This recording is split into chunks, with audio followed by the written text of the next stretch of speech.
go play in the World Cup. Personally, Skipo, I respect you, sir, but I don't actually see how possible that is because of the position where the Super Eagles are. One, you might win the two matches. What about South Africa? You know, that is going for blood right now. They also have a couple of games to play. And what if they win? So it's past time where Nigeria is going to be holding on to maybe having teams do us a favor, because that's the situation we are now. 3 points has been deducted from South Africa. Now we have a chance. What if South Africa win their next two matches? What then happens? You understand what I'm saying? But let's hear from our captain and other guys making us proud in Europe about their commentaries around the fact that they are still believing. We know where we are at the moment, and these two games are very crucial. But first of all, we focus on the Lesotho one, and then we look towards the Benin one. But the most important right now is the Lesotho one. To remain calm and do what we have to. I think this is not the first time club or country any one of us have been in high pressure moments. So I think we've got an experienced team to handle this situation, and it's just about, you know, making sure we do everything right. We, the guys, we're really confident about qualifying for the World Cup. We have to do our part and wait for the result of the other team. So we're really confident things will go our way. Optimistic. We're always going to fight to the end. We believe, we never stop believing. Two important games now, Friday the first one, and then afterwards when we get back to Nigeria. But all focused now on Lesotho. Boys are in camp, focused, and spirits high. That's all I got to say.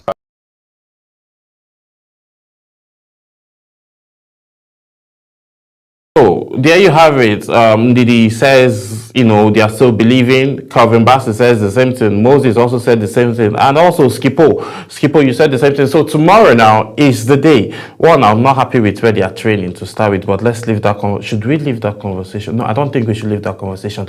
I don't like the pitch where they are training, because I wouldn't want to hear that they didn't provide a good pitch for them to train. That is why something happened. But I'm not hoping for something negative to happen, but I just want them to win. You know, I want them to win. I want them to go to the World Cup, because it's been a minute, you know, that the Super Eagles of Nigeria, giant of Africa, to imagine that not to have gone to the World Cup. And if this happened now, it will be back to back in a row, which is not actually very nice. We have the qualities and everything, so I'm just wondering what the problem is. You know, NFF, you guys have lots of questions to answer in line with this, starting from the whole administrative palaver that happened. The likes of John Mikel Obi says, if the Super Eagles don't get to qualify, that everybody in the NFF should be fired. So he is someone that has played with the Super Eagles of Nigeria, and he has played internationally as well. And he understands the NFF, I tell you, to a certain level, than most of us watching and, you know, seated at home. But for him to make a comment like that, that means he's very sure of what he's saying. There's a whole lot of administrative issues going on within the NFF, which has actually contributed to the fact that the Super Eagles are at the current position where they are now on the log of the World Cup qualifiers. So a whole lot needs to be looked into, and these guys have to qualify. Like, I don't know how to spell that out, but they really, really need to qualify. And also, they also need to play as if they want to qualify, because I didn't see that tenacity like of AFCON, you know, when they played through, you know, winning all of their games, advancing into the final, and then Ivory Coast, you know, defeated them in the finals. Yes, that finals, they even scored in the final, but I wasn't happy that the Super Eagles lost the AFCON final, but I was happy with the way they played. Despite the fact that, you know, they scored first and then the equalizer came, and at some point they kept fighting and fighting. But yes, we saw all of that. But this time around, I really don't get them. Like, I don't really understand how it's all happening, because that tenacity, that hunger, as if, yes, we really want to go. Because at the end of the day, you're doing yourself, your country proud, and you're also making yourself proud as a player, based on the fact that you've represented in the World Cup. You've, you know, have reasonable amount of caps for your countryside, and then your mullah, your money, you know, would also, your rating also would also would get up higher. So all of these things, that's what these players need to be, you know, consider. And put in their best and actually win the next two matches that they have to play. And then they'll be preparing, just in case you can remember, the day is tomorrow. They'll be taking on Lesotho tomorrow in a crucial, tomorrow Friday, in a crucial 2026 FIFA World Cup qualifier in South Africa. Speaking at the team's second training section ahead of the encounter at the stadium in South Africa, Ekong expressed optimism about Nigerians' chance, insisting that the squad is united and focused on securing victory. The Nigerian captain, who has been one of the team's most vocal leader, added that the Super Eagles have long been confident in their abilities to qualify, regardless of outside expectation. Nigerian head coach Eric Chell now has 20 players in camp after Seydou Sanusi and Akon Adams arrived yesterday, joining other 18 at the Ranch Hotel in South Africa. Only US-based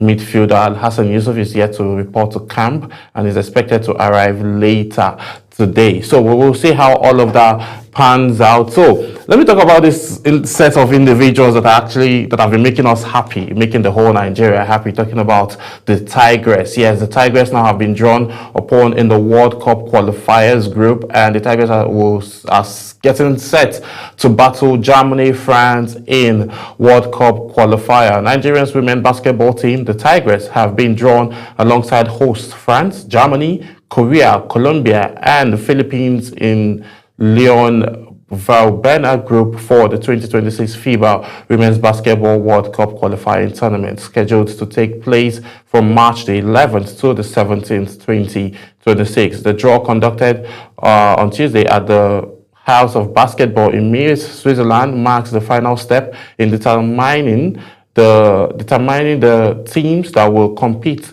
at the next year's World Cup in Berlin, Germany. 24 nations will take part across 4 host cities: Wanhu in China, Lyon-Berre in France, and Saint John in Puerto Rico, and also Istanbul in Turkey, with 16 ultimately qualifying for the main event. The draw was conducted by German national player Maria Glinci and former French captain Edin Meyer in the presence of FIBA Secretary General Andras Zielinski and representatives from participating federation. Nigeria, having already qualified for the finals after winning the 2025 FIBA Women's Afro Basketball in August, will seek to extend their impressive run on the continent to the global stage in the qualifiers. Their latest continental triumph earned them a spot among Africa's 4 representatives alongside Mali, Senegal, South Sudan in the qualifiers, and all of these teams, the Tigress, beat them when they met. FIBA's Central Board had earlier approved the expansion of the Women's World Cup to 16 teams, a move aimed at providing more opportunities for emerging basketball countries, basically. So we'll see how these ladies will perform, and I'm very sure that being led by Coach Wakama, I think they will be able to go further and they would qualify for this World Cup, and then we'll be rooting for the Tigress from here.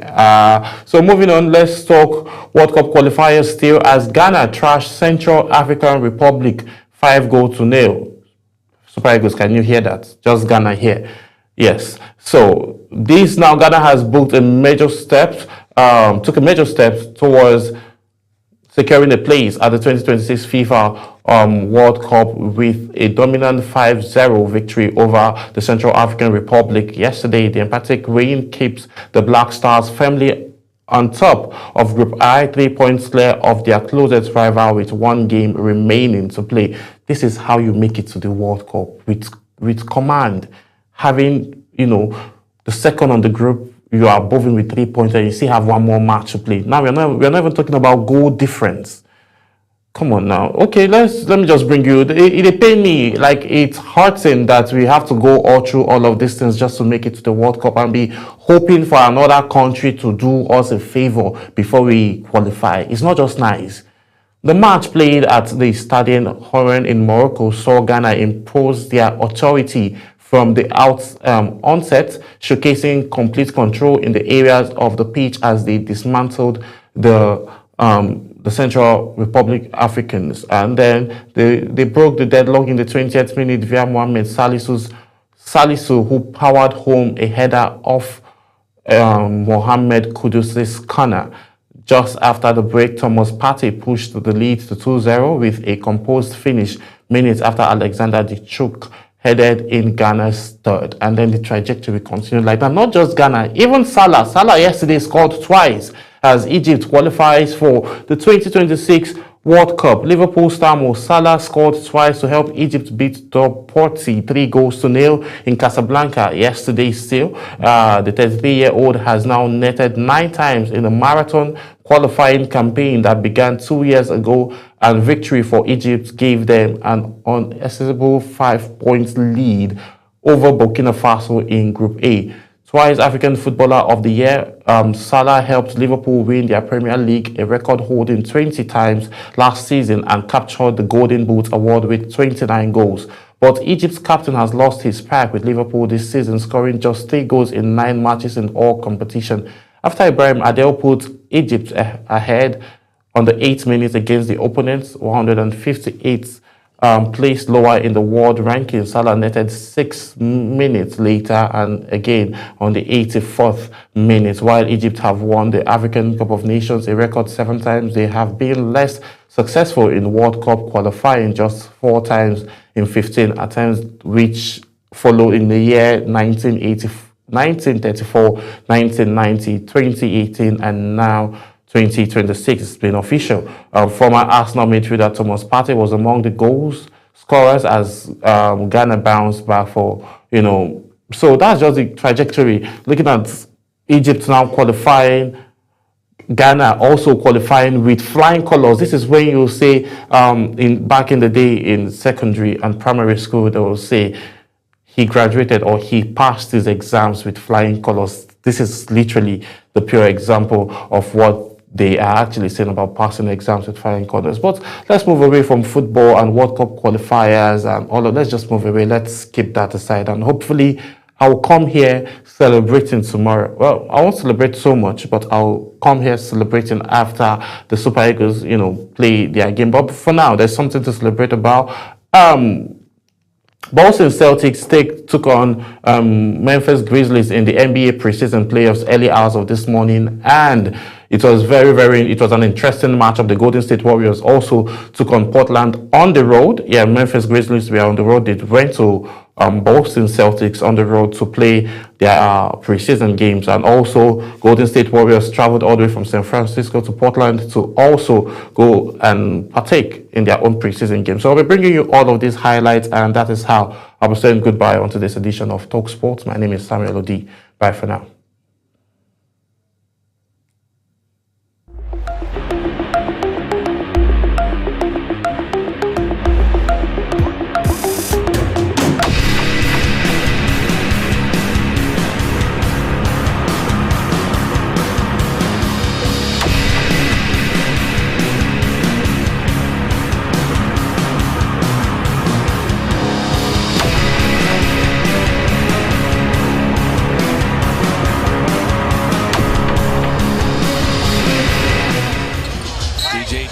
Trace wanted the free throws for him.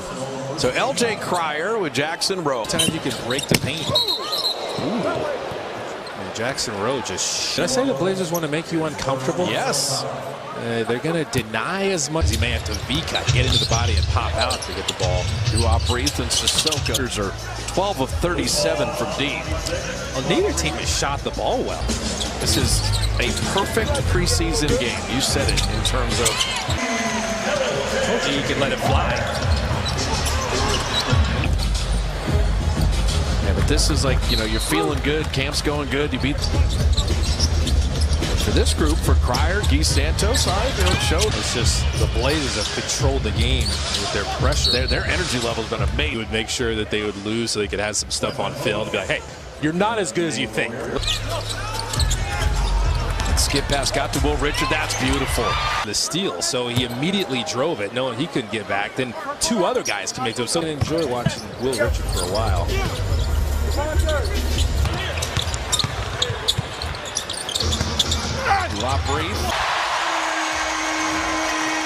That's how you make plays if you're key. With the steal, running with friends. Richard Henry to lay it up and out. Let's see if you can convert these free throws, get your money. Think about just in the league that are in the 50s and younger players that, draft. Credit the whole Warriors scouting department. And that three, Caleb Love to do off Reith and Quentin Post. That's 18 turnovers. Can they keep it under 20? Wingspan, Ryan Rivera. What's with these guys that are crazy? Around 6'8". Watch out now. The French national team is coming. You think they're going to do it? It's in L.A. It is. It's on U.S. soil. They haven't said no yet, right? And then stolen away. Richard with those long arms. And look at the rookies. Looking forward to that. I mean, you're trying to make it to where my leg goes. Yeah, Steph Curry put out a bounty on the half court. And the Warriors forced Portland here to see if they can execute that. A little 1-3-1. Amoeba zone. Caleb about in that zone. Can you rebound? Can you find the big bodies? Who's in your area? From down 21 to within 8, and now Quentin Post at the line. His teammates love him too. He's a worker. Caleb Love setting up Chris to get back to your shooter. You don't want just one pass, one easy pass and a three. The pack. Portland's played hard all night. You have Brooke and Robin Lopez. I'm still going to give that. Yeah. How about that? I think we got them all. Are they still in the league? I'm going to count it. League high. That's craziness. That's wild. And then I love that. And that was the winner got the master bedroom for the season. Yeah. Nice comeback.